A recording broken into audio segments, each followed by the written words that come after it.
सभी को प्रभु यीशु मसीह के नाम से प्यार भरा सलाम और जय मसीह की। आज पिछली बार जो बात हमने मनन किया था वो था eternal security according to the scriptures. वचन के अनुसार जो अविनाशी हमारा उद्धार है या जो अनंत काल का उद्धार है उसका सुरक्षा या उसका सिक्योरिटी के ऊपर हम ध्यान दे रहे थे। आज उसी के संबंध में मैं आपको कुछ और बातों को जोड़कर बोलना चाहता हूं। आप कृपया यूहन्ना के सुसमाचार 18वां अध्याय तक आई। यूहन्ना 18 उसका 4वां वचन पढ़िए, वचन 4। यीशु उन सब बातों को जो उस पर आने वाली थी जानकर निकला और उनसे कहा, किसे ढूंढते हो? सब बातें जो उनके ऊपर आने वाली थी या होने वाली थी। इंग्लिश में लिखा है, Jesus therefore knowing all things that would come up him, उसके ऊपर होने वाले सारे बातों को जानते हुए। अभी हम थोड़ा बहुत जानता है कि प्रभु उस समय उनके ऊपर क्या होने वाला था कर अभी हम थोड़ा बहुत जानते हैं, लेकिन प्रभु वो होने से पहले ही जानता था। सबसे पहली बात तो वो है। दूसरी बात यह है, वो क्या क्या जानता था। जरा आपके मन में जो बातें आ रहे हैं वो थोड़ा सा मुझे बताइए। गेत्सेमने के बगीचे में जब वो है, वो सब कुछ उनके ऊपर होने वाला था, वो जानता था। तो क्या क्या कुछ जानता था, जरा सा आप अपने तरफ से बताइए।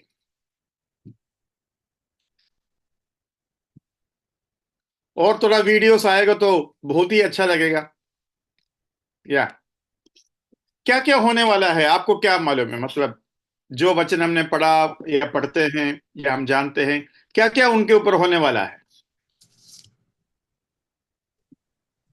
मतलब उनको मारने वाले हैं, उनका होने वाला उपद्रव जानते हैं, और पिता भी शायद कुछ समय के लिए उनको छोड़ने वाले थे। प्रभु यीशु मसीह आत्मा में ये भी को जानते थे।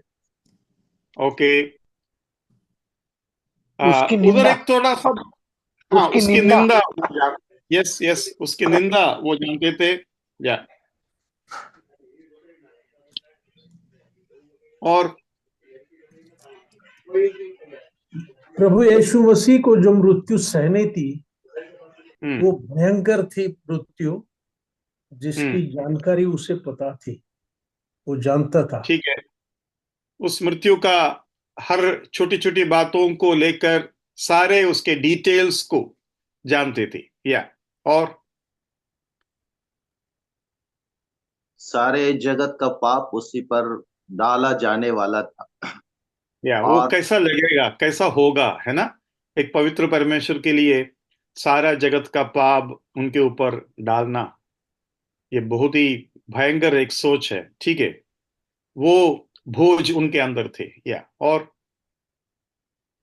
निर्माण करता, निर्मितीच्या अधीन जीना, तीसरे दिन जीना। हाँ, निर्माण करता, creation in the hands of creator, sorry, creator in the hands of creation. जो सृष्टि करता है वो सृष्टि के हाथ में जाएगा, उससे बढ़कर पापियों के हाथ में, है ना? सृष्टि के हाथ में नहीं, सृष्टि में पापियों के हाथ में। और कोई कुछ बोल रहे थे, मैं सुन नहीं पाया। कुछ समय के लिए पिता से जुदाई। क्या पिता से जुदाई ऑलरेडी बोल चुका है एक बार, पॉल ब्रदर ने बताया था। या और मरकर तीसरे दिन जीवित होना। हाँ, इसके बारे में आपने क्या सोचा? एक मरा हुआ शरीर के अंदर दोबारा घुसना कैसा रहेगा? हम शरीर से निकल जाते हैं जब शरीर में ताकत नहीं रहता, श्वास नहीं ले पाते, लास्ट में आत्मा और प्राण शरीर से निकल जाते हैं, क्योंकि शरीर के अंदर रहने के लिए अब शरीर के अंदर ताकत नहीं है। लेकिन उसके बाद 3 दिन के बाद उस मरा हुआ शरीर के अंदर घुसना, ये भी एक अजीब बात है। और ऊपर से प्रभु यीशु मसीह के मृत्यु में और एक खासियत है, वो समय से पहले, मतलब साधारण तौर से एक मनुष्य 5-6 घंटे में नहीं मरेंगे। क्रूज पर एक एक हफ्ता तक रह सकते हैं, एक एक हफ्ता तक रह सकते हैं, ऐसा मैंने सुना है। कौवा आकर आंखें फोड़ देंगे, आंखें फोड़ कर आंखें खा लेंगे। तो मक्खियां और मच्छर और दूसरे अन्य पंछियां आकर खाना शुरू हो जाएगा। ये मरेगा नहीं कभी भी, फिर जिंदा रहेगा। ऐसे 6 दिन 7 दिन के बाद मरते हैं। तो यीशु मसीह समय के पहले, मतलब ताकत निकल जाने से पहले निकलना ज्यादा दर्दवान होता है। अभी जो बुजुर्ग व्यक्ति मरते हैं एक्चुअली आराम से मरते हैं, लेकिन नौजवान जब मरता है ना, बहुत मुश्किल से मरते हैं, क्योंकि उसके शरीर के अंदर ताकत रहता है। तो उसको मारना या उसको मरना दोनों में बहुत मुश्किल रहता है। और यीशु मसीह 33.5 साल का नौजवान थे। ऊपर से यीशु मसीह के शरीर में कोई कोट नहीं था, आत्मा में नहीं है, अंदर नहीं है, बाहर नहीं है। मैं बोल रहे थे, एक कलीब शायद बता रहे थे, उनके एक भी दांत में फोड़ा फोड़ा नहीं है ना। उनके दांत भी एकदम परफेक्ट था, सब कुछ परफेक्ट था। तो ऐसा एक शरीर से आत्मा निकलना आप और मैं जैसे सोचता है वैसा नहीं है। तो ये दोनों बात है। और कुछ? उसका पैर तोड़ा नहीं गया। हाँ, वो एक बोझ नहीं है, लेकिन फिर भी वो एक बात है कि उसका पैर तोड़ा नहीं गया, या तोड़ा जाने से पहले प्राण निकलना जरूरी है। वो एक टाइमिंग वाली बात है। तोड़ने के लिए आ रहे उससे पहले मरना जरूरी है ना। तो वो भी एक बात है। तो ये सब प्रभु यीशु मसीह जानता था, लेकिन उससे बढ़कर इन सारे कार्य में गलती से भी एक पाप मन में या जीभ के द्वारा या सोच में नहीं होना चाहिए। बिना पाप का पूरा पाप उठाना, पूरा पापियों के तनाव के द्वारा गुजरना और पवित्र होकर मरना, है ना, ये कोई खेल नहीं है। और उसमें सारी व्यवस्था पूरा करना है। 5 बलिदान हैं, पांचों बलिदान को पूरा करना पड़ेगा। 613 व्यवस्था है, वो पूरा करना पड़ेगा। 360 से ज्यादा भविष्यवाणी यीशु मसीह के टाइम पर पूरा हुआ था, वो पूरा करना है। सारे याद होना चाहिए। मेरे पाप, दिनेश ब्रदर के पाप, नरेंद्र ब्रदर के पाप, लोखंडे ब्रदर के पाप, सभी का जो है एक एक कर उनके ऊपर आएगा। वो एक एक अपने अपने बोझ में है। तो कहने के मतलब ये कुछ भी आसान नहीं है। लेकिन यहां एक शायद थोड़ा सा गलती आपने बताया, वो ये है कि पिता ने पुत्र को छोड़ा। पिता ने पुत्र को कभी नहीं छोड़ा। परमेश्वर ने मनुष्य का प्रतिनिधित्व को छोड़ा। God forsook the son of man. पिता पुत्र को कभी नहीं छोड़ा। ये बात मैंने पहले भी बताया। कैसा लगेगा पिता को और कैसा लगेगा पुत्र को जब हम कहते हैं पिता ने छोड़ा। मैंने आपको बताया था, सोचो कि मेरा बेटा गाड़ी चलाते वक्त सीट बेल्ट नहीं पहना और उसको कोर्ट में लेके आया, और मैं हूं जज, उस कोर्ट का जज में ही था। तो उधर मैं पप्पा के रूप में उसके साथ बर्ताव नहीं कर सकते। मैं इंडियन कोर्ट का एक जज हूं। अरे मेरा बेटा है, बेटा कैसे हो, ये सब नहीं बोल सकते उधर। मैं ही उसको नाम डाला, लेकिन कोर्ट में मुझे उसका नाम पूछना पड़ेगा, नाम क्या है तेरा। वो मुझे पप्पा नहीं बुला सकते, वो मुझे योर ऑनर, जज, ऐसे ही बुला सकते हैं। उसके बाद में उसको बोलेंगे 1000 रुपया जुर्माना या जो भी है, 1000 रुपया जुर्माना भरो। तो बोलेंगे पप्पा मेरे पास नौकरी नहीं है, मेरे पास पैसा नहीं है। तो मैं बोलेंगे चुप, यहां तुम मेरा कोई नहीं है, यहां तुम एक क्रिमिनल है, 1000 रुपया का जुर्माना भरो, बस बात खत्म। उसके बाद मैं क्या करूंगा, मैं पीछे से जाकर उसके हाथ में 1000 रुपया पकड़ेंगे, बोला जाकर भर के ला, यहां तुम मेरा बेटा है, यहां तुम मुझे पापा बुला सकते हैं, लेकिन कोर्ट में कुछ नहीं। तो क्रूस जो है वो कोर्ट था जहां परमेश्वर का क्रोध सारे पापियों का प्रतिनिधित्व के ऊपर आ रहा है, तो उसके ऊपर कोई दया नहीं होगा। तो पिता नहीं छोड़ा, उसका एक और सबूत मैं देता हूं। एक, कभी भी परमेश्वर, यीशु मसीह परमेश्वर को परमेश्वर करके नहीं बुलाया, हमेशा पिता करके बुलाया। ये एक ऐसा जगह है जहां वो कहता है माई गॉड, मेरा परमेश्वर, मेरा परमेश्वर। वो एक बात हुई। दूसरी बात, आपने मुझे क्यों छोड़ा, ये कहने के बाद तुरंत वो बोलता है, पिता मेरी आत्मा तुम्हारे हाथ में सौंपता हूं। अरे ये कैसा हो गया, आपने बोला अभी छोड़ा अभी अभी आपने बोला छोड़ा। अरे मैंने कहां बोला, मैंने कभी नहीं बोला पिता ने छोड़ा करके, मैंने कभी नहीं बोला। उल्टा मैंने ये कहा, पिता मुझे कभी नहीं छोड़ेंगे, वो मैंने कहा था। यूहन्ना 16 निकालिए, उसका 32 पढ़िए, 32। देखो वह घड़ी आती है, वरन आ पहुंची है, कि तुम सब तितर बितर होकर अपना अपना मार्ग लोगे और मुझे अकेला छोड़ दोगे। तो भी मैं अकेला नहीं, क्योंकि पिता मेरे साथ है। ये पढ़ते वक्त कभी आपको लगा होगा ना, नहीं प्रभु ने तो कहा पिता साथ है, लेकिन क्रूस पे तो छोड़ दिया ना। ऐसे कभी सोचा है आपने ये पढ़ते वक्त? आप, प्रभु कहता है कि मैं कभी अकेला नहीं हो सकता, पिता मुझे कभी नहीं छोड़ेंगे। तो हमारे मन में ये विचार आता है ना, क्रूस पे तो छोड़ दिया था, लेकिन पिता को जाकर बता, प्रभु आपके ऊपर यीशु मसीह ने भरोसा किया था कि आप नहीं छोड़ेंगे, क्यों छोड़ा आपने? तो पिता कहेंगे मैंने कहां छोड़ा, मैंने नहीं छोड़ा।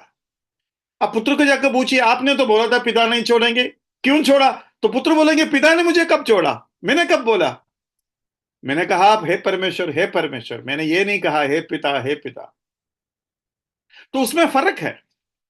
और वो फर्क मतलब इन दोनों चीजों को एक व्यक्ति के अंदर अनुभव करना, ये हमारा एक कर्तव्य है, हमारा भी एक अनुभव है। ये थोड़ा सा प्रॉब्लम वाली जगह है और यही मुझे बताना है। लेकिन उससे पहले मैं और एक चीज आपको बताता हूं। अभी हम कहते हैं यीशु मसीह जी उठा, है ना? हम कहते हैं यीशु मसीह जी उठा, लेकिन वचन किस तरीके से वो बात कहता है, वो जरा सा हम देखते हैं। जरा मेरे साथ आइए, कुछ वचनों को हम सीखेंगे। प्रेरितों का काम 2:24 पढ़िए। परंतु उसी को परमेश्वर ने मृत्यु के बंधनों से छुड़ाकर जिलाया। हाँ, यीशु मसीह जी उठा या परमेश्वर ने जिलाया? जिलाया। हाँ, वो एक फर्क है ना? 2:32। इसी यीशु को परमेश्वर ने जिलाया, जिसके परमेश्वर ने जिलाया, 3:15।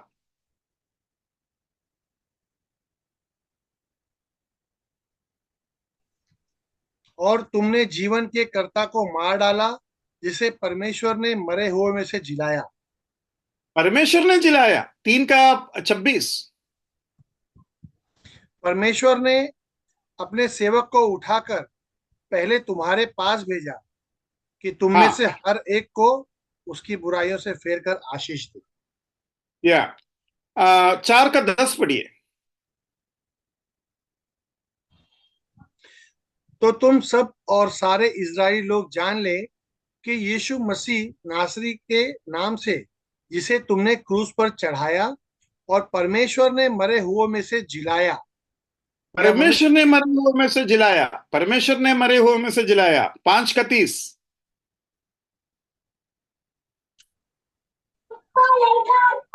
हमारे बाप दादों के परमेश्वर ने यीशु को जिलाया। हाँ, हमारे बाप दादाओं के परमेश्वर ने यीशु को जिलाया। 7:37 पढ़िए, 7:37।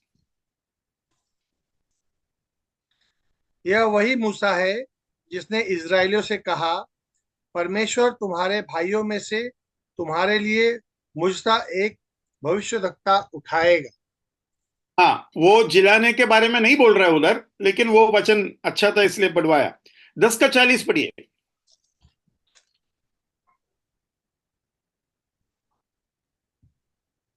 उसको परमेश्वर ने तीसरे दिन जिलाया और प्रकट भी कर दिया है। हाँ, परमेश्वर ने तीसरे दिन जिलाया, परमेश्वर ने जिलाया। 13 का 33, सॉरी 23। इसी के वंश में से परमेश्वर ने अपनी प्रतिज्ञा के अनुसार इज़राइल के पास एक उद्धारकर्ता अर्थात यीशु को भेजा। 13 का 30। परंतु परमेश्वर ने उसे मरे हुए में से जिलाया। इस तरीके से लगातार जाएगा। अगर मैं बोलना शुरू करेंगे आज का पूरा टाइम निकल जाएगा। तो देखो, यीशु मसीह जी उठा कहने के लिए कह सकते हैं, उसमें कोई गलती नहीं है।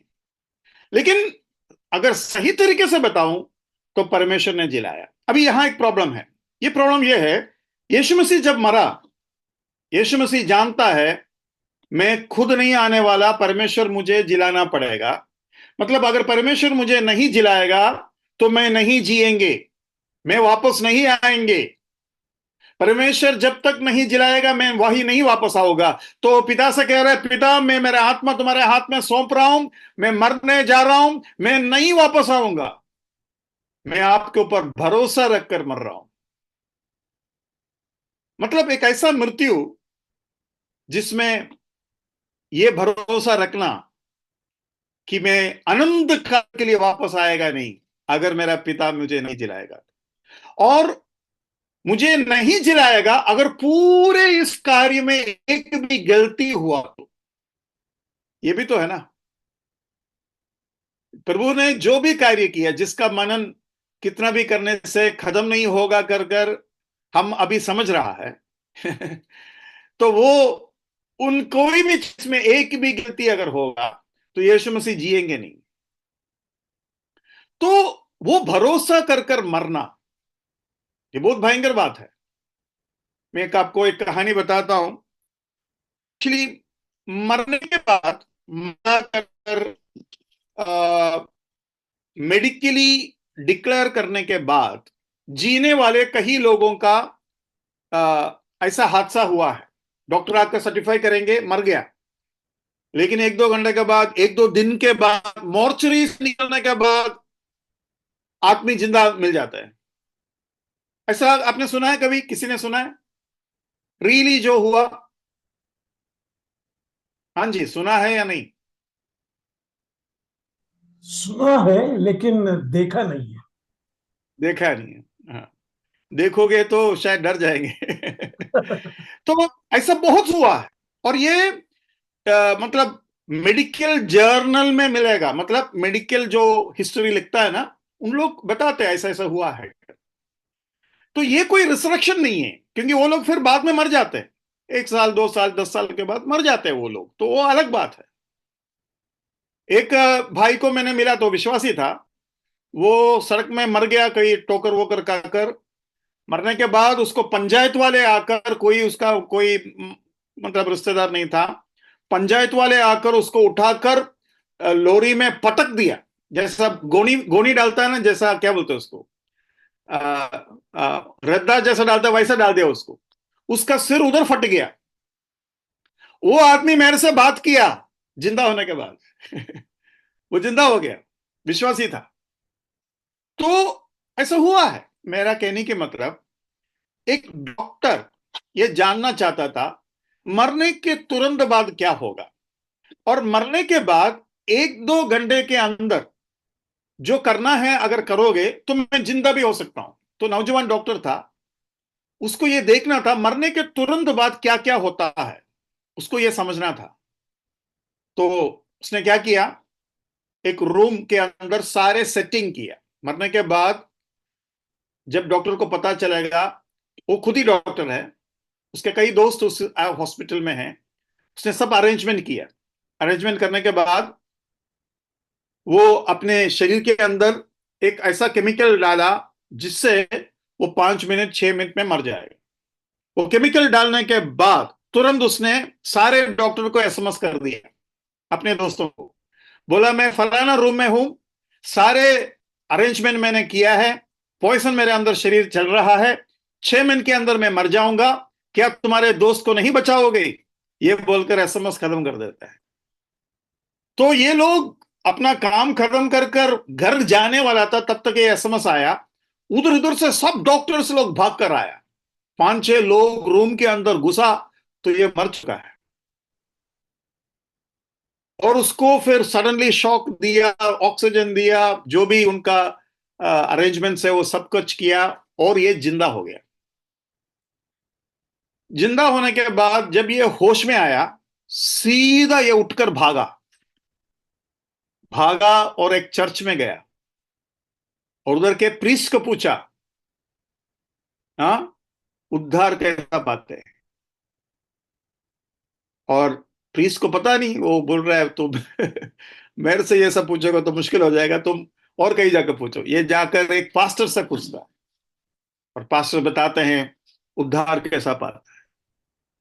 तो उस आदमी का कहना है कि नरक है, मरने के बाद जीवन है, और मैं इस हॉस्पिटल का टेरेस के ऊपर जो चीज लिखा है वो भी मैंने देखा, और वो टेरेस के ऊपर कोई नहीं कभी तक गया है क्योंकि वो पूरा लॉक था। तो इन लोग जाकर देखा कि इसने जो बोला सही बोला क्या। मतलब ये बोल रहा था कि मैं मरकर हॉस्पिटल रूम छोड़कर हॉस्पिटल के टेरेस के ऊपर की बातों को मैंने देखा और फिर मैं गया, और मुझे मालूम है कि परमेश्वर है, नरक है। अभी ये सच में हुआ या नहीं हुआ मुझे नहीं मालूम, इसमें कितना विश्वास करना है मुझे नहीं मालूम, लेकिन मैं इसमें यहां एक ही चीज बता रहा हूं, मरने के बाद जीवन है वो भी नहीं बता रहा हूं, तो हमको मालूम है, ये डॉक्टर का कोई जरूरत नहीं है हमें। लेकिन मैं ये चीज बोलना चाहता हूं, वो आदमी अपने दोस्तों के भरोसे में मरा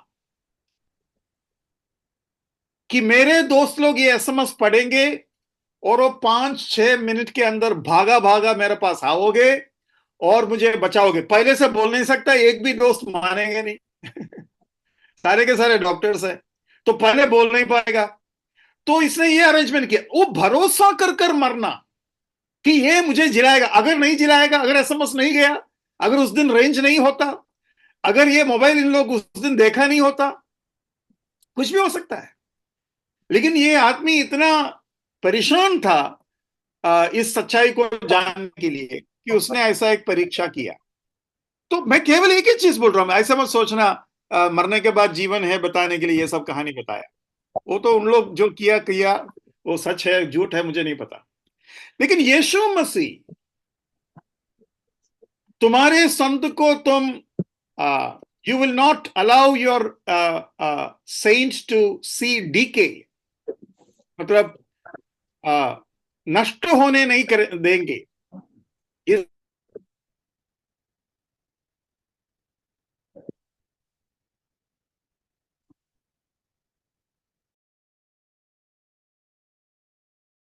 या प्राण को देना बिल्कुल छोटी बात नहीं है। चलो, यीशु मसीह जानता था जो कुछ उसके साथ होगा, मतलब मरने के बाद उसका जाना, जाने के बाद उसका आना, वो सब कुछ प्रभु यीशु मसीह जानता था। लेकिन इसके साथ वो और एक चीज जानता है जो हमने 16 में पढ़ा। आपने उसको उस तरीके से ध्यान दिया कि नहीं मुझे नहीं पता। आप उसको जरा पढ़िए, 32 को दोबारा पढ़िए, 16 का 32। प्रेरितों के काम नहीं मतलब योहन्ना 16 का 32, माफ करना।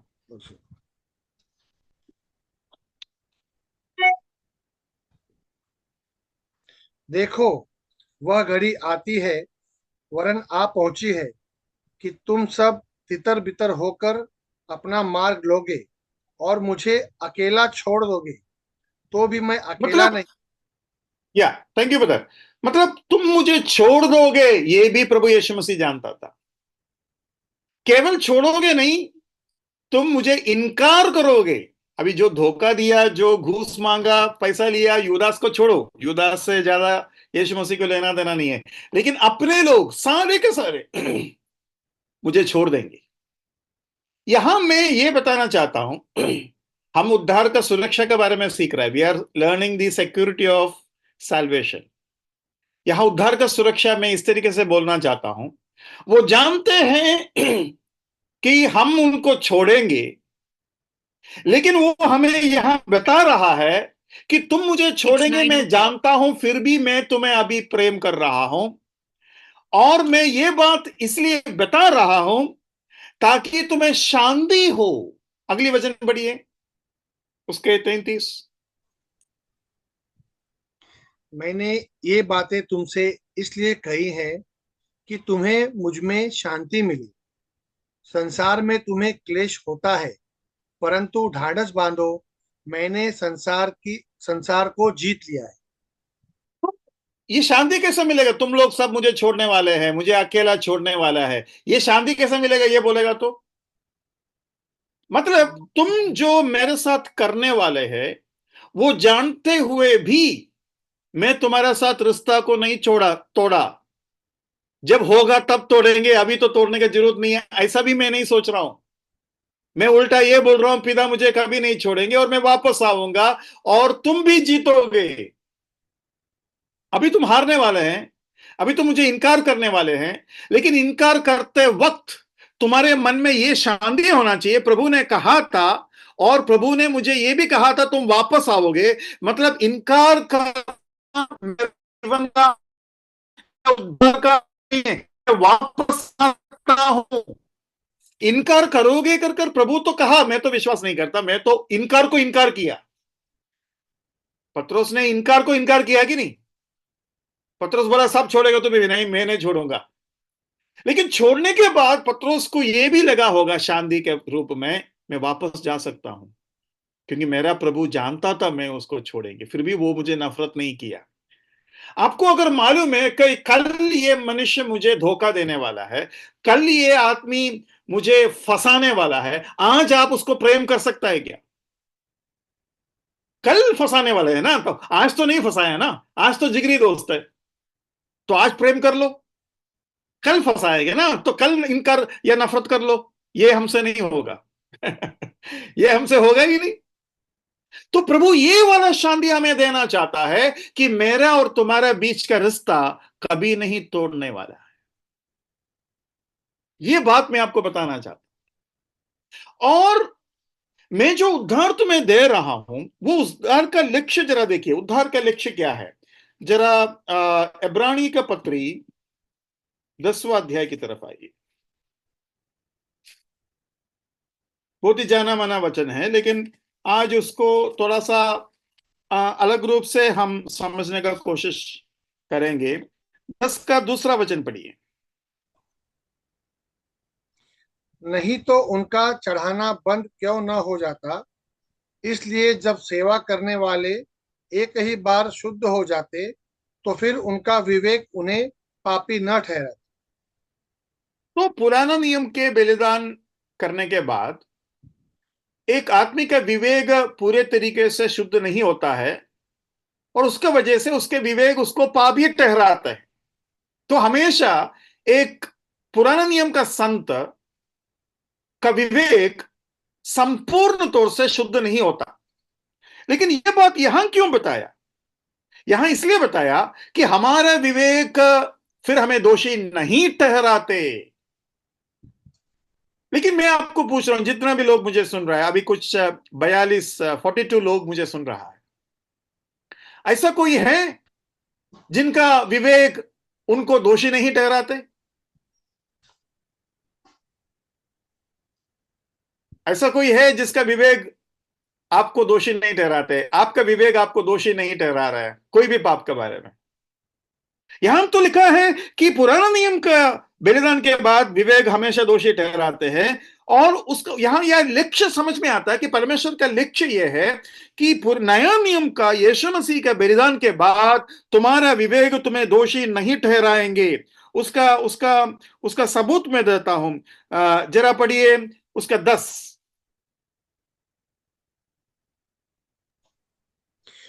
उसी इच्छा से हम यीशु मसीह की देह के एक ही बार बलिदान चढ़ाए जाने के द्वारा पवित्र किए गए हैं।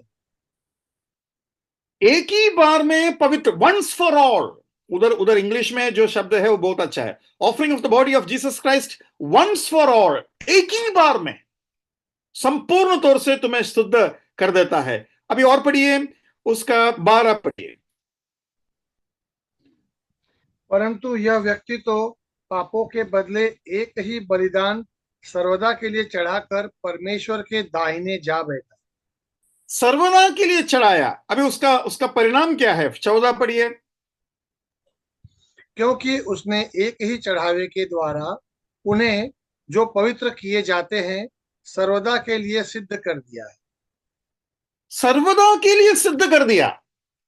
तो पुराना नियम के लोगों को पाप का विवेक होता था, लेकिन नया नियम में यीशु मसीह ने क्रूस पर इसलिए चढ़ा ताकि हमारे अंदर, हम जब प्रभु के पास आए, बिना पाप का विवेक का आ पाए। यह है लक्ष्य, और ये इसका प्राप्ति हो चुका है कर बाइबल कहता है, लेकिन हमारा अनुभव तो अलग है। हाँ जी, हमारा अनुभव तो अलग है। अभी इन दोनों चीज को हम साथ में कैसे मिलाए? देखो, यही मैंने बोला, यही मेरा विषय है। यीशु मसीह को परमेश्वर ने छोड़ा, लेकिन पिता ने नहीं छोड़ा। दोनों को एक साथ लाओ भाई। छोड़ा भी, नहीं भी छोड़ा। मतलब एक ही व्यक्ति के अंदर दो बातें हैं, एक परमेश्वर का रूप और दूसरा पिता के रूप। एक मनुष्य का प्रतिनिधित्व और एक है पुत्र के रूप। वैसे ही यहां है यूहन्ना 13वां अध्याय में यीशु मसीह पतरस का पांव धोने के लिए आया। पतरस बोला, आप मुझे नहीं धोएंगे। यीशु मसीह ने कहा, अगर पांव नहीं धोएंगे तो तुम्हें मेरे साथ सहभागिता नहीं रहेगा। ठीक है भाई, उसके मतलब मेरे जीवन में पाप है, और छोटा मोटा जो पाप है उसको धोना पड़ता है। धोएगा तभी सहभागिता होगा, सहभागिता। तो पतरस ने बोला, अगर ऐसी बात है तो पूरा नहला दो। तो यीशु मसीह ने कहा, तुम तो नहा चुका है।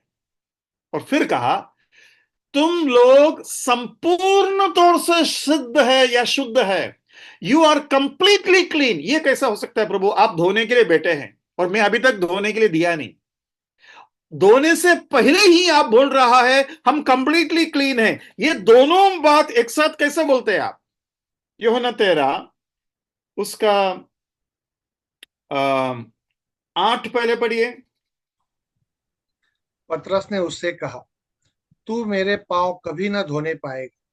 यह सुनकर यीशु ने उससे कहा, यदि मैं तुझे न धोऊं तो मेरे साथ तेरा कुछ भी साझा नहीं। तो 9वां वचन में पतरस कहता है, अगर ऐसी बात है तो मेरा केवल हाथ और पांव नहीं, लेकिन मेरा सिर और पूरा शरीर को धो ले। और उसके उत्तर में 10वां वचन में यीशु मसीह क्या बोलते हैं?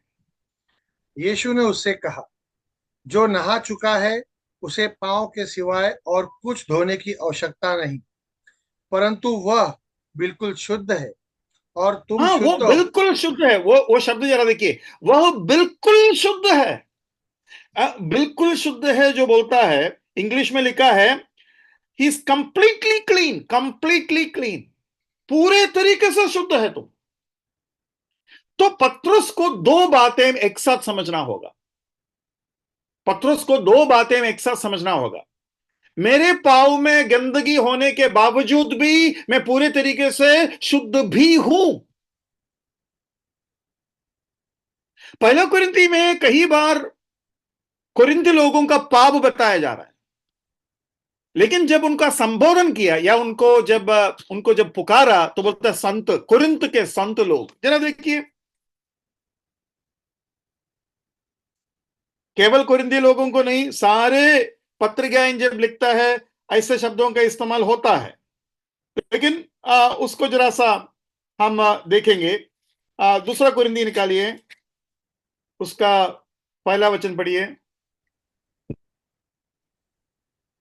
पौलुस की ओर से, जो परमेश्वर की इच्छा से मसीह यीशु का प्रेरित है, और भाई तीमुथियुस की ओर से परमेश्वर की उस कलीसिया के नाम जो कुरिन्थुस में है, और सारे अखाया के सब पवित्र लोगों के नाम। हाँ, हमारे पवित्र लोग, सारे पवित्र लोग। और उसके बाद पूरे का पूरा कुरिन्थी में उनके पाप के बारे में बता रहा है। आप संत भी बोलते हैं, आप पापी भी बोलते हैं। पांव धोने के लिए बोलते हैं और फिर बोलते हैं पूरे तरीके से शुद्ध है। ये दोनों को कैसे मिलाएंगे? यही बात हमें समझना है। छोड़ा लेकिन नहीं छोड़ा, है ना? यही बात हमको समझना है। जब हम पिता के पास आराधना करने के, हमारे कमजोर, कई बार संत लोग दुखी होकर आते हैं, दुखी होकर आते हैं। क्यों दुखी है? प्रभु, मैं इस हफ्ता की गलती कर दी, क्या मुंह? तो प्रभु कहता है,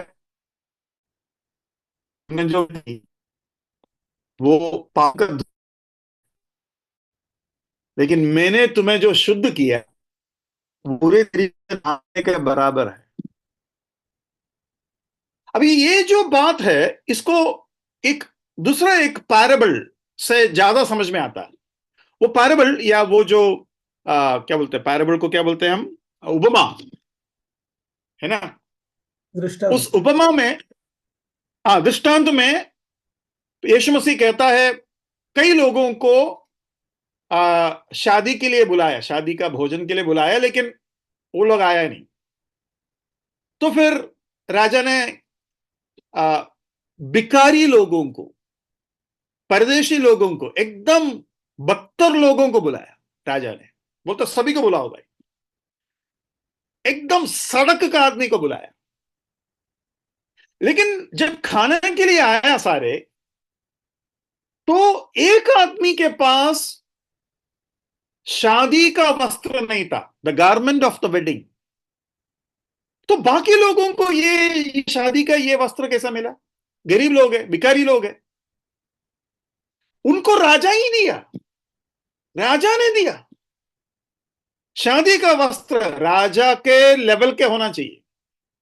तुम भिखारी जरूर है, लेकिन तुम जो शादी में शामिल होने के लिए आए हैं, वो राजा का शादी का शामिल है। तो इस आपको वस्त्र मेरा ही पहना होगा, आपका लेवल जो है वो छोटा नहीं हो सकते।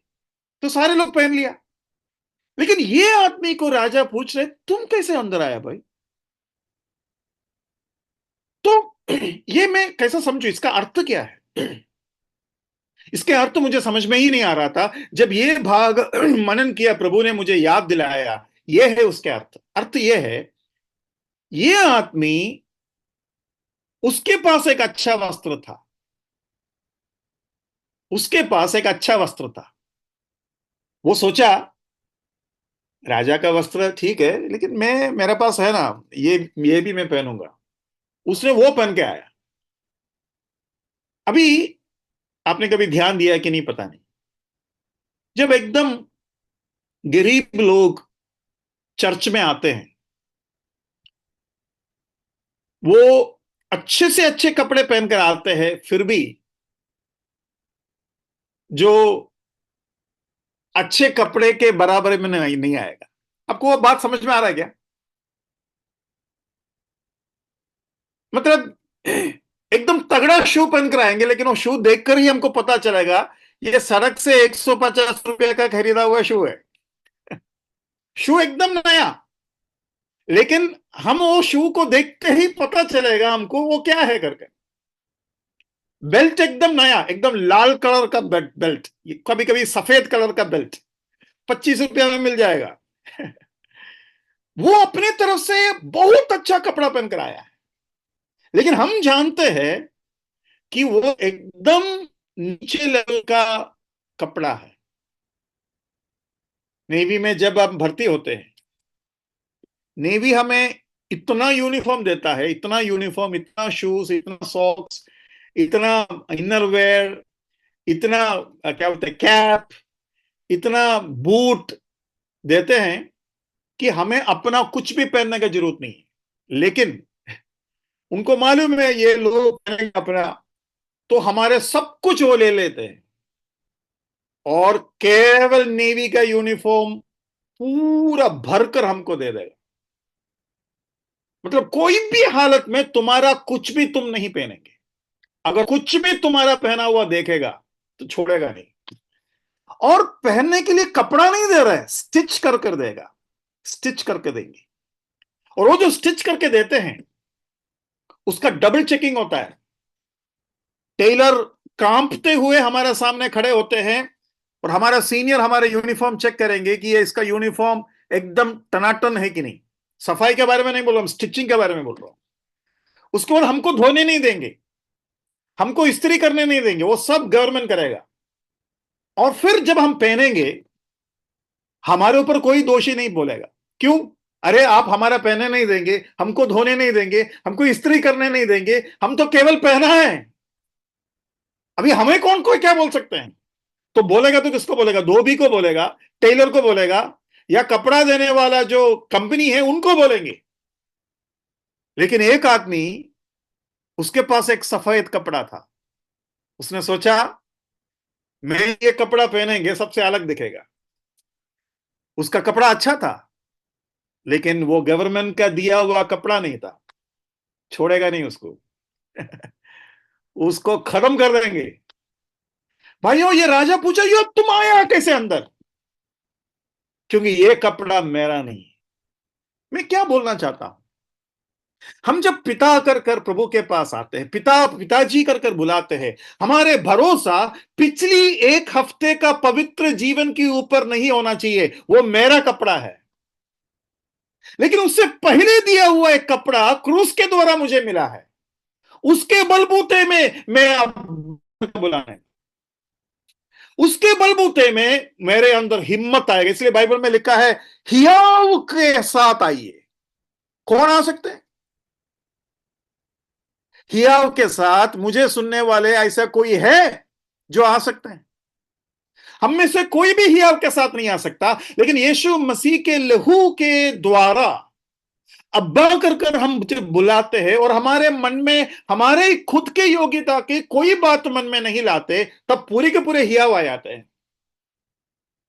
गिलतियां हैं, पाप हैं, लेकिन प्रभु का दिया हुआ कपड़ा, इसलिए बोलते हैं तुम्हारे पाप लाल रंग का भी क्यों ना हो, मैं उसको बर्फ जैसे स्वेद बना दूंगा।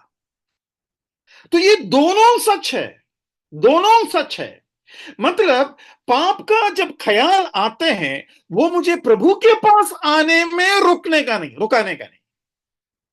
पाप का ख्याल जब आता है हियाव का कमी नहीं होना चाहिए। पाप का ख्याल जब आते हैं अब्बा कर कर बुलाना छोड़ना नहीं। कभी भी अब्बा है। उड़ाऊ पुत्र दूर गया, इसको ये नहीं पता कि उसका पिता दूर नहीं गया, वो दूर गया पिता अभी भी करीब है। बहुत सालों के बाद वापस आया, पहचान भी नहीं सकता था, लेकिन पिता ने दूर से ही देख लिया। बदबू मारते थे, गला मिलाया। सूअरों का खाना खाता था, अंगूठी पहनाया, नया वस्त्र पहनाया, चुम्मा दिया, बहुत चुमा। एक बार चुमने के बाद अरे बाप रे सर जाके ना क्या, ऐसा नहीं बोला, बहुत चुमा। और ये उड़ाऊ पुत्र मन में कुछ सोचा था, मैं जाऊंगा और कहेंगे अगर हो सकता है तो मुझे, अगर आप पुत्र के रूप में स्वीकार नहीं कर सकते तो हो सकता है तो मुझे नौकर के रूप में स्वीकार करना। जो भी इसने मन में सोचा सब कहा, लेकिन ये एक चीज नहीं कहा। क्या क्या नहीं कहा?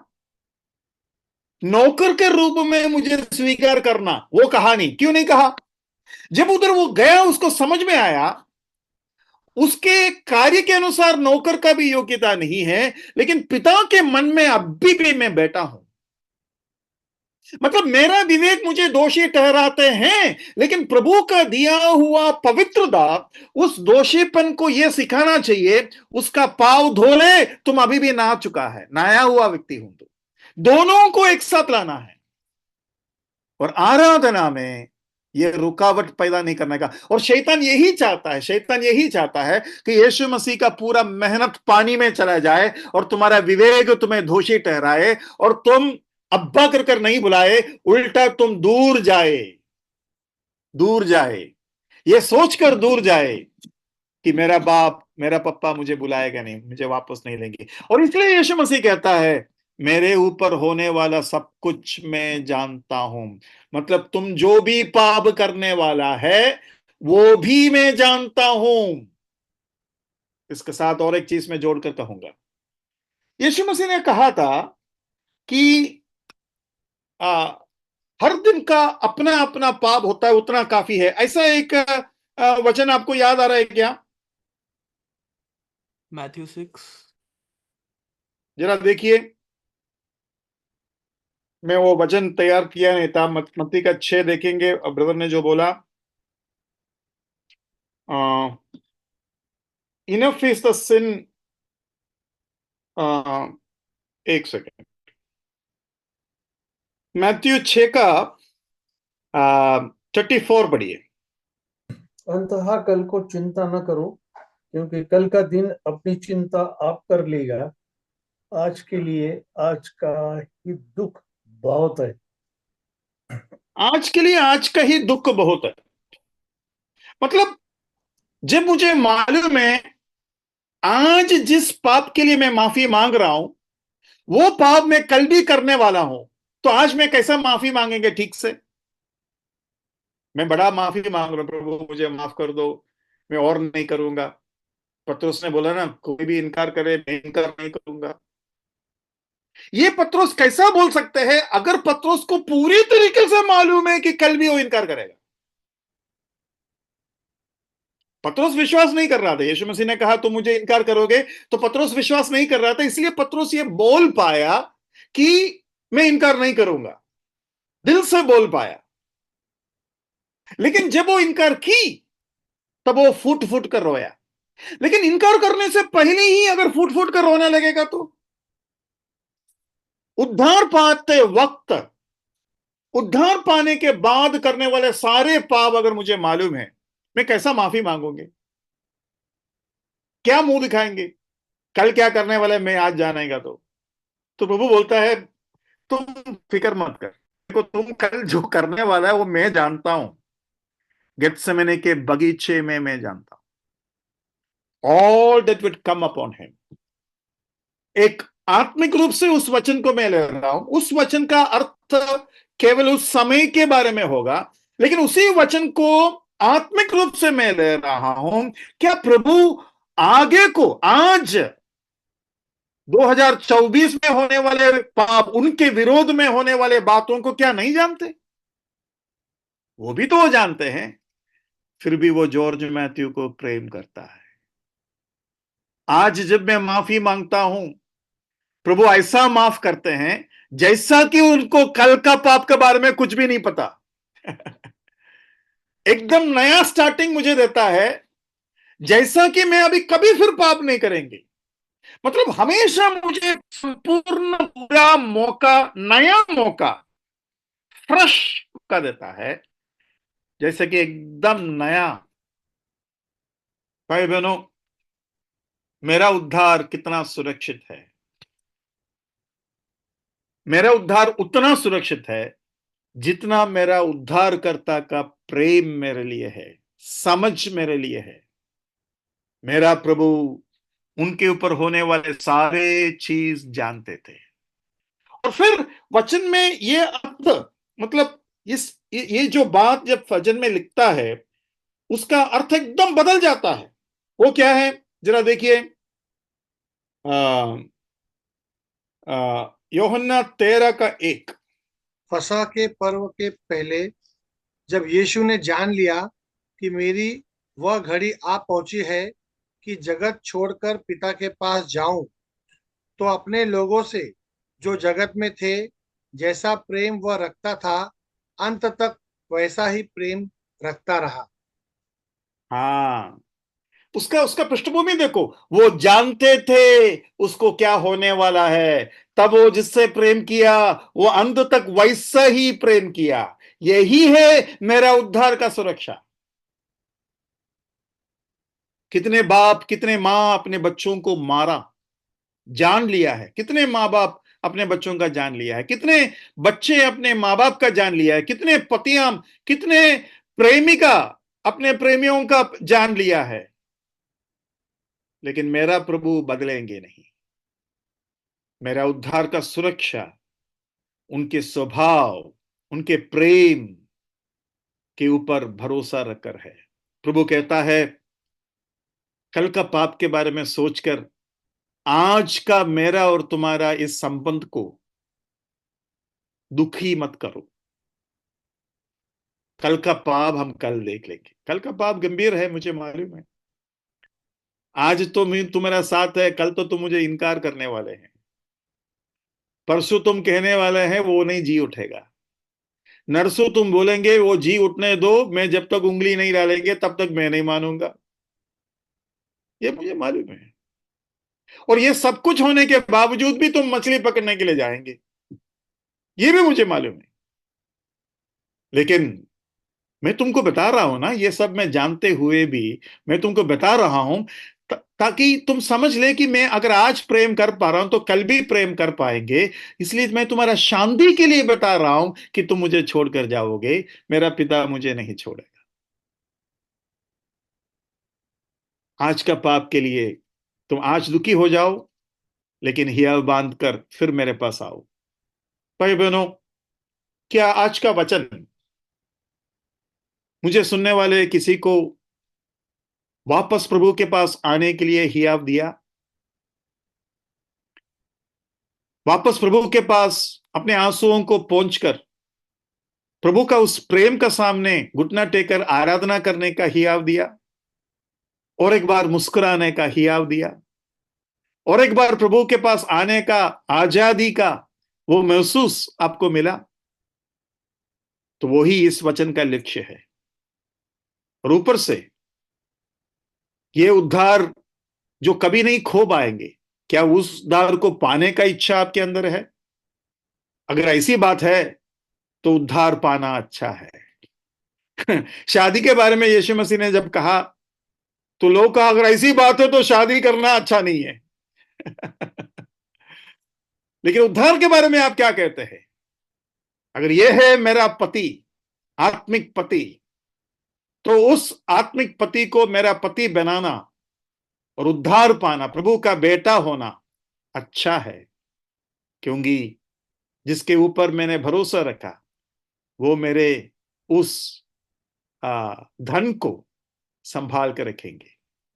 मुझे सुनने वाले में से कोई भी अगर इस उद्धार के अनुभव में आना चाहते हैं, यीशु मसीह के ऊपर अपना भरोसा रखकर उन्हें अपने हृदय में स्वीकार करे, प्रभु मेरे पाप को माफ कर मेरे हृदय में आइए, आप मेरे लिए मरा, गाड़ा गया, तीसरा दिन जी उठा, मैं संपूर्ण तौर से आनंद से आशा के साथ विश्वास करता हूं। हमेशा हमेशा का उस संबंध में मुझे भी जोड़ दीजिए। प्रभु यीशु मसीह के नाम की महिमा हो। धन्यवाद।